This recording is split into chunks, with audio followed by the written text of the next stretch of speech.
కొన్ని మాటలు అంటే నా జీవితంలో జరిగిన కొన్ని విషయాలు అమ్మాయి వచ్చేలకు చెప్తాను. అందరికీ మరొకసారి ప్రభునామం వందనాలు. నేను 10th క్లాస్ చదువుతున్నటువంటి సమయంలో నా జీవితంలో జరిగినటువంటి ఒక సంఘటన మీతో పంచుకోవాలని ఆశపడుతున్నాను. దయచేసి అందరూ ఒక్కసారి ఏమనుకోకుండా ప్రేమపూర్వకంగా మిమ్మల్ని మనవి చేస్తున్నా, నేను చెప్పేటువంటి మాటలు వినాలని మనవి చేస్తున్నా. మీ అందరికీ మేము ఎంతో దూరం నుంచి ఇక్కడికి వచ్చినాము. చాలా విలువైన మాటలు, యేసయ్యను గురించినటువంటి మాటలు తెలియజేయాలని మా కోరిక, మా ఆశ. మీరు మన్నించి వచ్చి ఇక్కడ కూర్చున్నారు. దయచేసి వినాలని ప్రేమపూర్వకంగా మిమ్మల్ని మనవి చేస్తున్నాను. నేను ఆ టైంలో జనరల్గా అందరు ఇక్కడ ఉన్న వాళ్ళందరికీ అనుభవం అనుకుంటున్నాను. నేను అందరికీ నోట్లో చిన్న చిన్న కురుపులు వస్తాయి కదా, ఏమనుకుంటాం, వేడి కురుపులు అంటాం కదా. అవి 2 రోజులలో తగ్గిపోతాయి కదా, మళ్ళీ అదేదో జల్లీలాగా రాసేసుకుంటారు.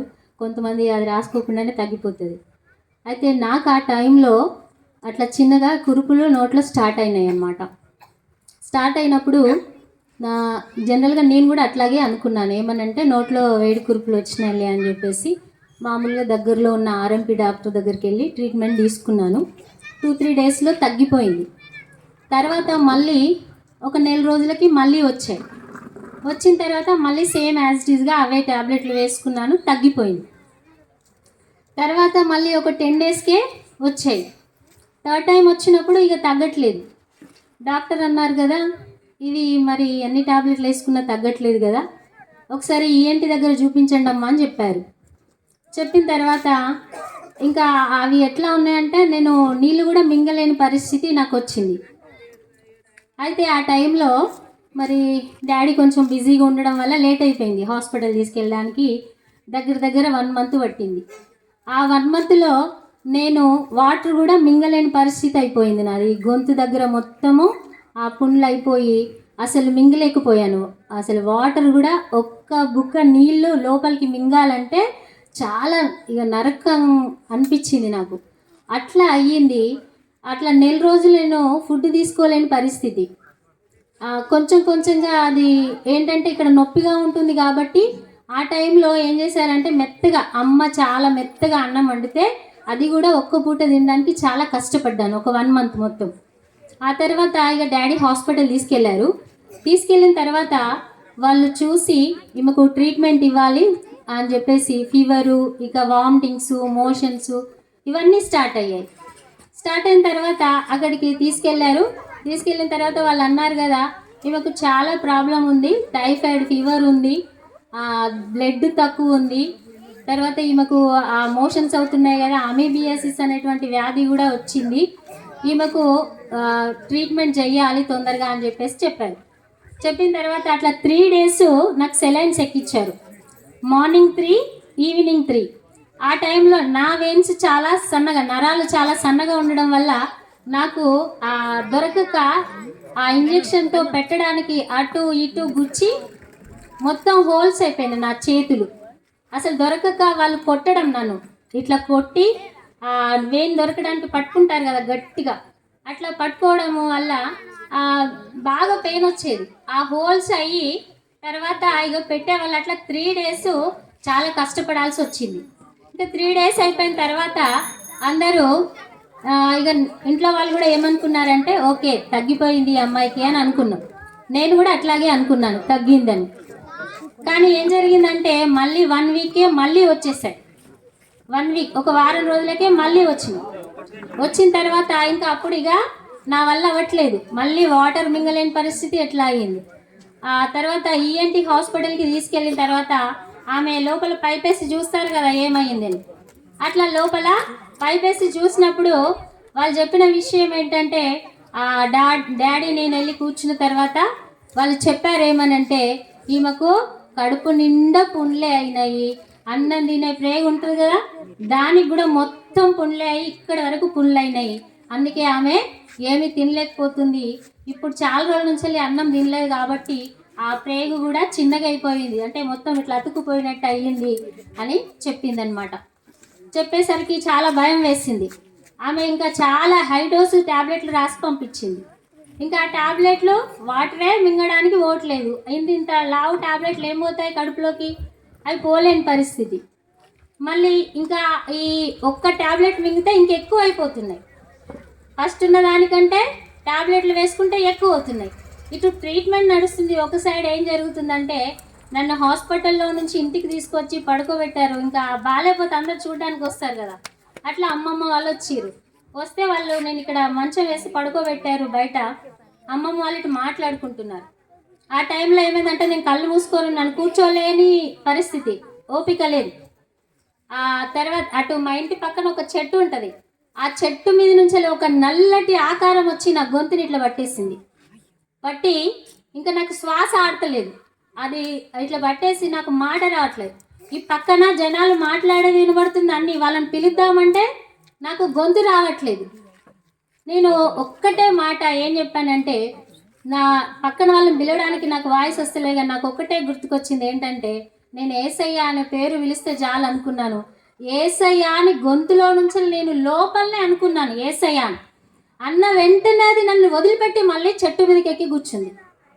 చూడండి, నేను ఒక విషయము అంటే ఈ విషయాన్ని నేను నా అనుభవం, ఇది నా సొంత అనుభవం కాబట్టి మీకు తెలియజేస్తున్నా. మంచిని అందరికీ తెలియజేయాలి కాబట్టి ఏంటంటే, నేనేం చేయలేదు, ఒక ఏసయ్య పేరును మాత్రమే ఎత్తాను.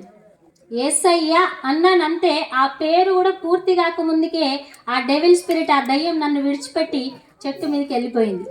తర్వాత కళ్ళు మూసుకుంటే అందరు అంటే ఎవరో కళ్ళు వచ్చి భయపడ్డారు, నువ్వు ఏసయ్య అంటావా అని. కళ్ళు మూసుకుంటే ఈ బాధ, కళ్ళు తెరిస్తే వామిటింగ్స్, మోషన్స్, చెప్పలేని బాధ. అసలు ఇక ఎట్లా బ్రతికాను అనేది దేవుడి వలనే. అది 6 నెలలు ఫుడ్ లేకుండా కేవలము ఆ పెరుగుతోటి గట్టిగా అన్నము మెత్తగా చేసి దాన్ని జావలాగా అన్నాన్ని గట్టిగా విసికి తాగిపిచ్చేవాళ్ళు అనమాట. ఎందుకంటే నాకు ఫుడ్ తినే పరిస్థితి లేదు. ఆ టాబ్లెట్లు వేసుకోవడం కొరకు అది తాగేదాన్ని. అట్లా జరుగుతున్నటువంటి సమయంలో ఇటు ట్రీట్మెంట్ నడుస్తుంది కానీ తగ్గట్లేదు. ఇంకో వైపు ఏంటంటే ఈ అటాక్స్ జరుగుతూ ఉన్నాయి. ఏంటి, సాతాను యొక్క అటాక్ జరుగుతూ ఉంది. అందరు ఇక్కడ ఎంతమంది కోళ్ళను పెంచుకుంటారు తెలుసు కదా. అందరికి కోళ్ళను పెంచుకుంటే ఏమొస్తుంది, కోళ్ళకి కోడిపైన వస్తుంది కదా, ఎక్కువ కోళ్ళు ఉంటే. ఆ కోడిపైన అనేది మా అమ్మకి చాలా ఇష్టం, కోళ్ళను పెంచుకోవడం అంటే. అయితే ఆ కోళ్ళకి కోడిపైన వచ్చింది. ఆ కోడిపైన ఎవరి మీద వారుతుందంటే కేవలం నా మీదనే వారుతుంది. ఇంకా మా ఇంట్లో వాళ్ళ మీద ఎవరి మీద వారట్లేదు. నాకు చిన్న పంచులకు అలవాటు ఏంటంటే కింద కూర్చునేదాన్ని కాదు, ఏదైనా కూడా నీట్గా మెయింటైన్ చేయడం అలవాటు. కాబట్టి అసలు ఏంటి అమ్మ వాళ్ళు ఆశ్చర్యపోతున్నారు, ఈ కోడి పైన ఏంటి మేము ఇంత ఎక్కడ పడితే అక్కడ కూర్చుంటున్నాం, మాకు అంటట్లేదు, మా మీద వారట్లేదు, ఈమె మీదనే వారుతుంది అని. జనరల్గా కోడి పెయిన్కు ఉన్నటువంటి అలవాటు, దాని యొక్క పని ఏంటిదో మన అందరికీ తెలుసు. ఏం చేస్తుంది, ఇక్కడ చెవుల దగ్గర వారుతుందంట, ఇక్కడ మాత్రమే పారాలి. అది జస్ట్ దురదలేస్తుంది అంతే. అది పారితే ఏమవుతుంది, దురదలేస్తుంది. కానీ నాకు వచ్చినటువంటి కోడిపేను, నా మీద పారుతున్నటువంటి కోడిపేను, అది అట్లాంటిది కాదు. అది జనరల్గా అయితే బూడిద కలర్లో ఉంటుంది. అది నా మీదనే పుడుతుంది, నా రక్తం తాగుతుంది. అది ఎర్రగా ఇట్లా డ్రెస్ వేసుకున్న అనంతరం ఒక 10 నిమిషాలకి నా డ్రెస్ నిండా పుట్టేస్తున్నాయి అవి. ఇంకా ఎంత దురద, ఎంత మంట. పొద్దున్న లేసేసరికి ఏమైందంటే, ఒక దినమైతే చీమలు కవర్లోకి వెళ్తే ఏం చేస్తుంది, చీమలు ఆ కవర్ని తొలిచేస్తాయి కదా, ఇట్లా హోల్స్ పడిపోతుంది, రంధ్రాలు అయితే తినేసి. నా చర్మాన్ని కోడిపైన అట్లా చేసింది మొత్తం ఎక్కడక్కడ. ఇక అసలు ఆశ్చర్యము, అసలు ఆ కోడిపైన ఏంటి అట్లా చేయడం ఏంటి. సో డెవిల్ స్పిరిట్ అటాక్ చేస్తుంది సాతాను.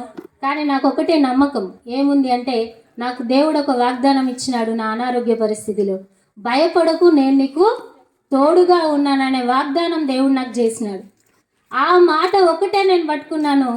ఏసయ్య అనే నామం తప్ప నాకేం తెలియదు. నాకు తెలిసిన డాక్టర్ ఎవరంటే ఏసయ్య, నాకు తెలిసిన తోడు ఎవరు అంటే ఏసయ్య, నన్ను బ్రతికించింది ఎవరు అంటే ఏసయ్య, మీ అందరి ముందట సజీవంగా నిలబెట్టింది ఎవరు అంటే ఏసయ్య మాత్రమే అని నేను గట్టిగా ఎక్కడైనా చెప్పగలను.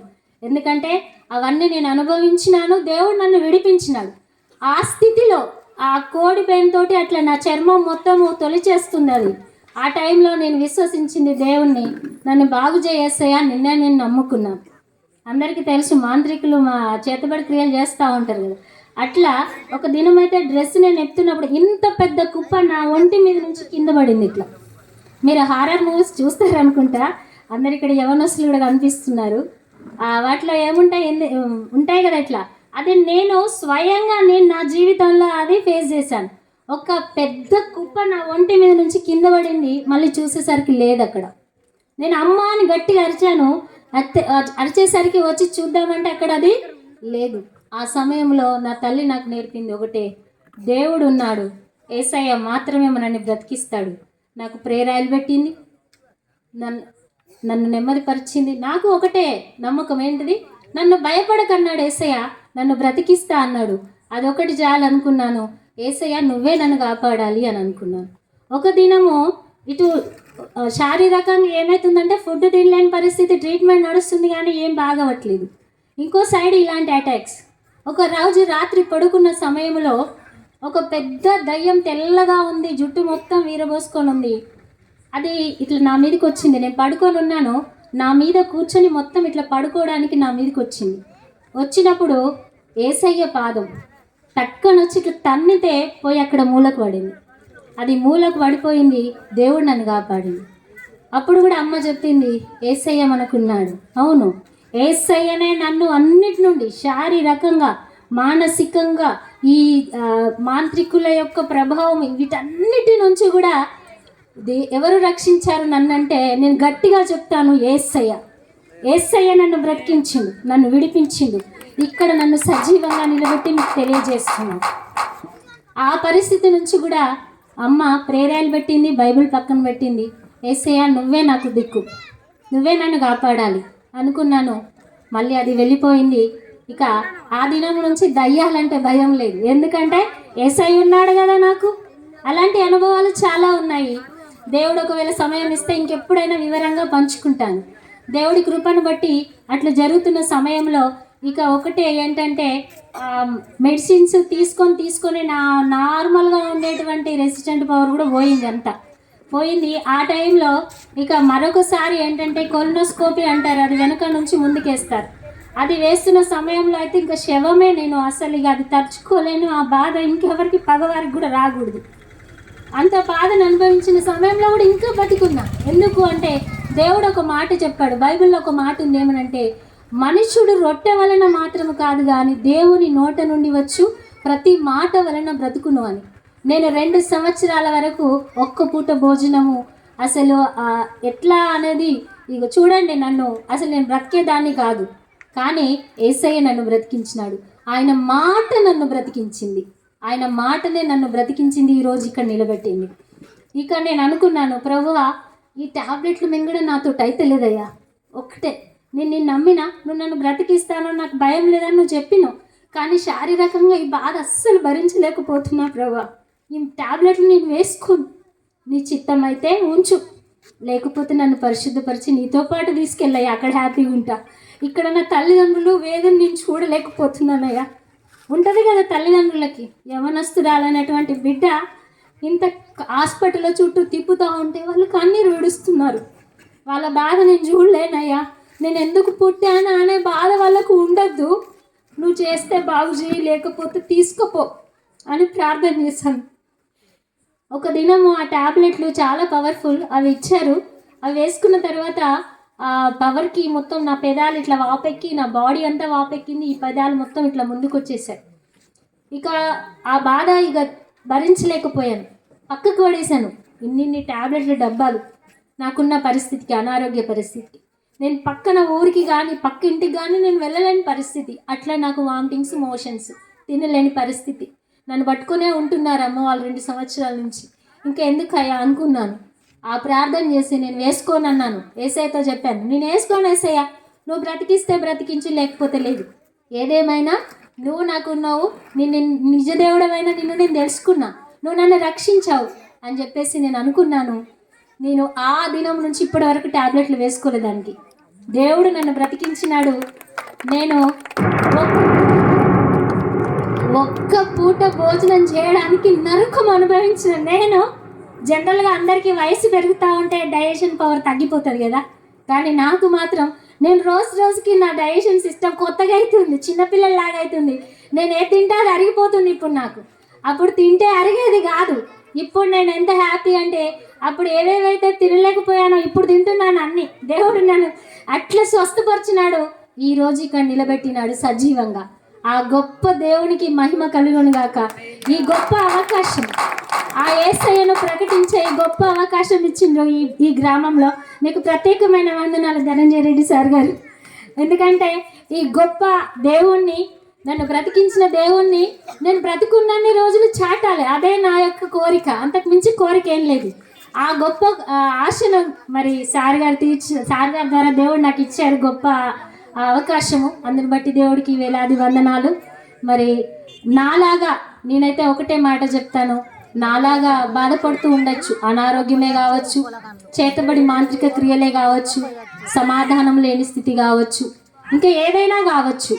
నేను ఒకటే మీకు తెలియజేయాలనుకుంటున్నాను ఏంటంటే, నా వల్ల మీరు ఎవ్వరు బాధపడినా మీకేం భయం లేదు, యేసయ్య ఉన్నాడు.